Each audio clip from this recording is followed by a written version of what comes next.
Ok, on va d'abord faire un petit échauffement. Combien de personnages vois-tu à l'écran? Compte-les tous.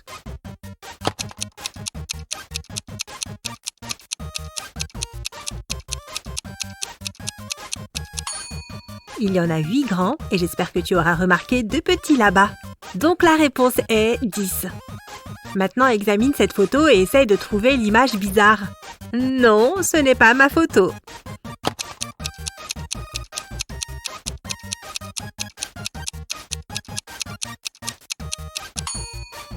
Ouais, c'est bien celle-ci. Un autre pour toi? Fais attention.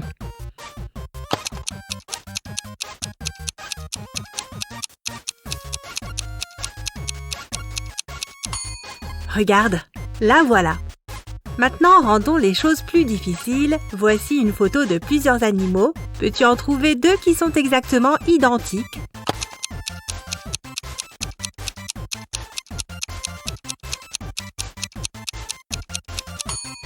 En voici une et voici l'autre. Peux-tu trouver 2 émojis qui se ressemblent ici?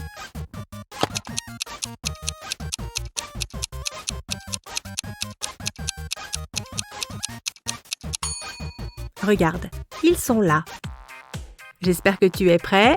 Voici une énigme pour toi. Adley est venue dans un café pour étudier. Elle a commandé un chocolat chaud et un croissant. Elle a ajouté un peu de sucre à sa boisson, a commencé à la remuer et a remarqué qu'il y avait une mouche dans sa tasse. Adley a demandé au serveur de lui apporter une nouvelle tasse de chocolat chaud. 1 minute plus tard, le serveur la lui apporte. Adley prend une gorgée et s'exclame « Ce n'est pas une nouvelle boisson, vous avez juste enlevé la mouche !» Comment l'a-t-elle compris?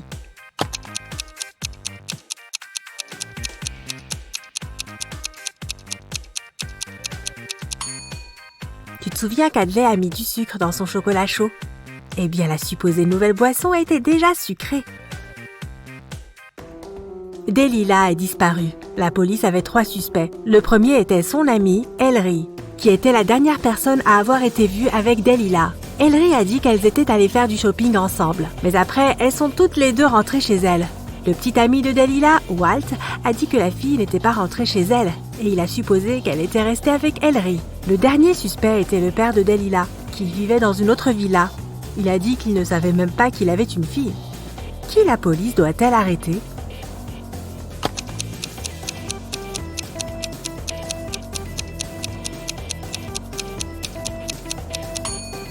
Il devrait arrêter le père de Delilah. Il a dit qu'il ne savait pas qu'il avait une fille. Mais il y avait une photo de Delilah dans sa maison.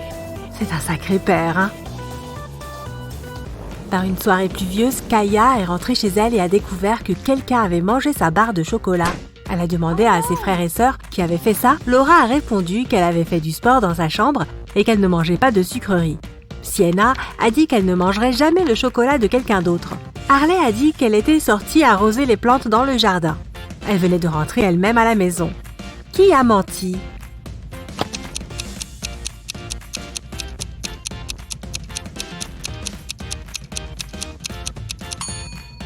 Je dirais que c'était Harley. Il pleuvait dehors, donc elle n'avait pas vraiment besoin d'arroser les plantes. Esmée se promenait dans la forêt et s'est perdue. Elle a essayé de retrouver son chemin, mais à la place, elle est tombée sur la maison d'une sorcière. Elle a caressé un chat noir et a demandé à la sorcière de la ramener chez elle. Mais la sorcière avait une énigme pour Esmée. Je vais jouer mon rôle de mauvaise sorcière. Regarde, voici 10 crayons. Ils sont dans cet ordre. 1 crayon, 2 crayons, puis 3 et 4. Range-les dans l'ordre de réserve de 4 à 1 en déplaçant un seul crayon. Bon, ça suffit. Comment Esmée peut-elle le faire?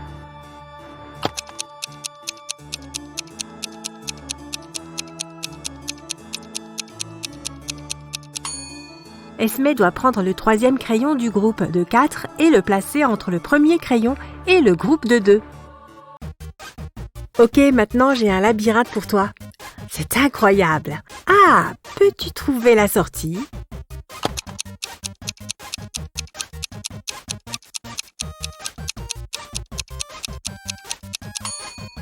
Oui, la voici. Aide cette souris à trouver son chemin vers le fromage.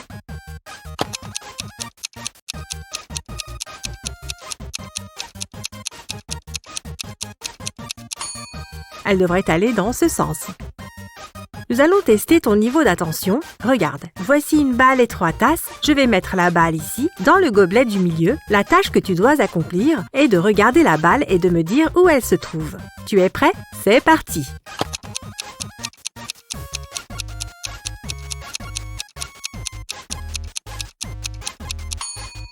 Alors, où est la balle? Regarde, elle est là. Tu l'as trouvée? Maintenant, j'ai 4 coupes et je vais aller plus vite. Je mets la balle juste ici. Regarde.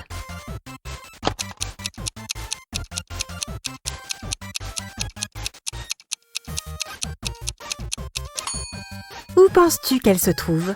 Elle est là-dedans. Tu ferais un bon détective? J'ai pour toi quelque chose à élucider. Une jeune fille, Juniper, passait sa soirée à lire un livre. Elle ne mangeait rien, ne buvait rien. Pourtant, elle s'est soudainement sentie mal et a appelé le médecin.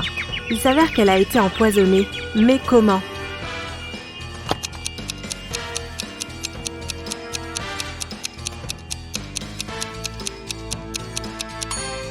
Juniper se léchait occasionnellement les doigts quand elle devait tourner une page. Le poison était sur les pages du livre. Une autre jeune fille, Cécilie, a également été empoisonnée et amenée à l'hôpital. L'examen a montré qu'elle n'avait rien mangé ni bu ce jour-là. Peux-tu trouver ce qui l'a empoisonnée?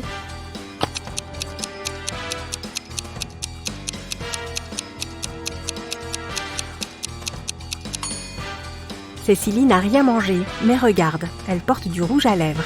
C'est ce qui contient le poison. La police doit juste trouver qui a donné ce produit à la fille. Madame Virginia Dell a appelé la police pour signaler que son collier de diamants avait été volé dans sa chambre. Quelqu'un avait fait irruption en brisant la fenêtre. Un détective s'est rendu chez elle et a constaté que la fenêtre avait effectivement été fracassée et que la chambre était en désordre. Penses-tu que quelqu'un a vraiment volé la dame ou que tout a été mis en scène?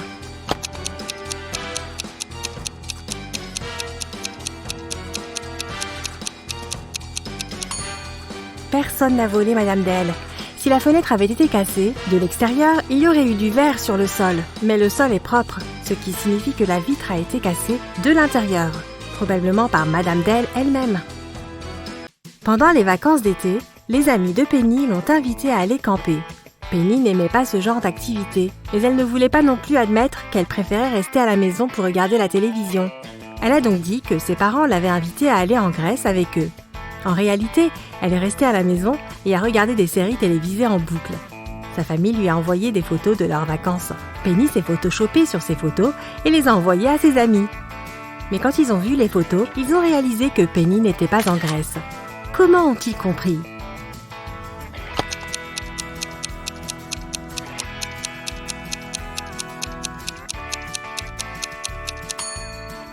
Penny porte la même tenue sur toutes les photos.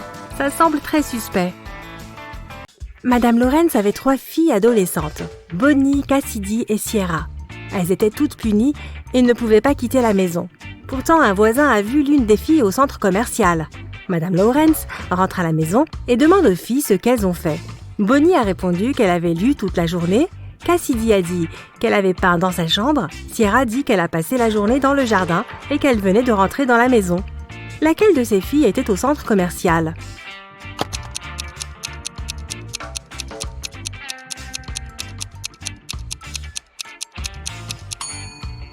Cassidy et Sierra ont toutes deux de la terre sur leurs chaussures. C'est normal pour Sierra, puisqu'elle était dans le jardin. Mais Cassidy a dit qu'elle n'avait pas quitté sa chambre, ce qui veut dire qu'elle a menti. Yvette a toujours voulu avoir un chat, mais sa mère ne lui a jamais permis d'en avoir un. Un jour, la jeune fille a trouvé un chaton dans la rue et l'a ramené chez elle. Elle savait que sa mère l'obligerait à l'emmener au refuge, alors elle a décidé de cacher l'animal. Yvette a réussi à le garder pendant 2 semaines sans que sa mère ne remarque rien. Mais un matin, la mère d'Yvette est entrée dans la chambre de sa fille et a réalisé qu'un chat y vivait. Comment l'a-t-elle compris?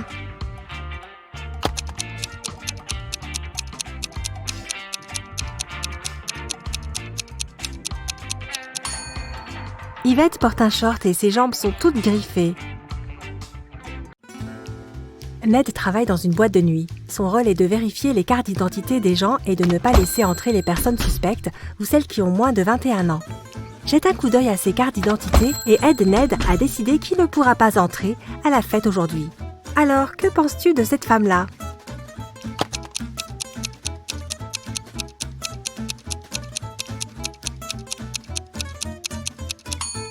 Elle semble aller bien. Laisse-la passer. Maintenant, jette un coup d'œil à ce type. Quel est ton verdict?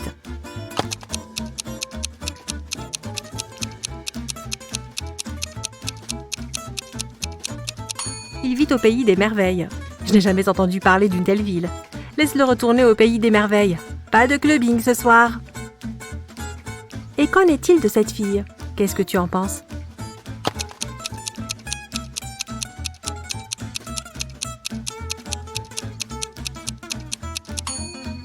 Elle semble correcte. En voici une autre. Que dirais-tu d'elle? Quel est ton verdict?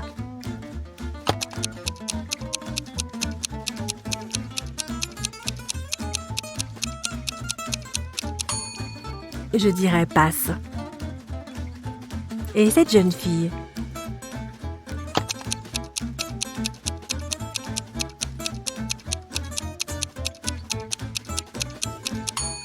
Le mois et la date de son anniversaire semblent être inversés. Je dirais qu'il y a un problème avec son identité. Ok, et que penses-tu de celui-là? Oui ou non?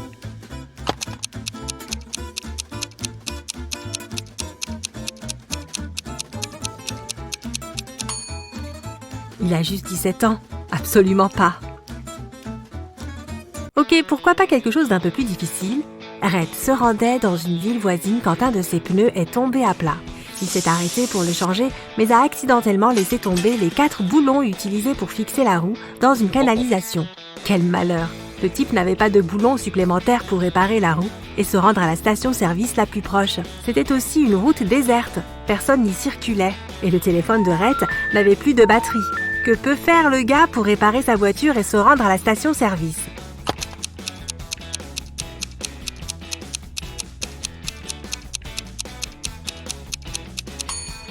Il y a une solution. Il peut prendre un boulon de chacune des 3 autres roues et utiliser ces 3 boulons pour fixer la 4e roue. Cela doit être suffisant pour atteindre l'endroit où il pourra obtenir une aide qualifiée. Nevaeh participe à une loterie. Elle a tous les numéros gagnants écrits sur un morceau de papier. Elle peut toujours participer et personne ne l'en empêchera. Mais si Nevaeh participe, elle aura les mêmes chances de gagner que les autres. Pourquoi?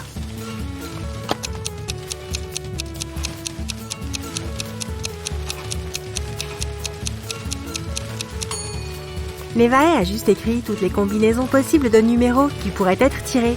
Elle ne sait toujours pas lesquels exactement seront choisis, donc cela n'affecte pas ses chances. Imagine que tu es un chauffeur de bus. Ce chauffeur de bus traverse une petite ville. Il y a 7 passagers dans le bus. Au premier arrêt, le chauffeur prend 5 passagers de plus et une personne descend du bus. Au deuxième arrêt, le chauffeur prend 8 autres passagers et 9 descendent du bus. Au troisième arrêt, le reste des passagers descendent du bus. Quel âge a le conducteur du bus?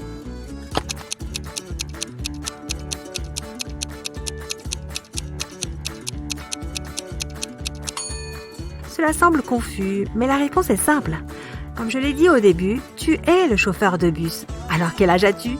Waouh, si vieux que ça?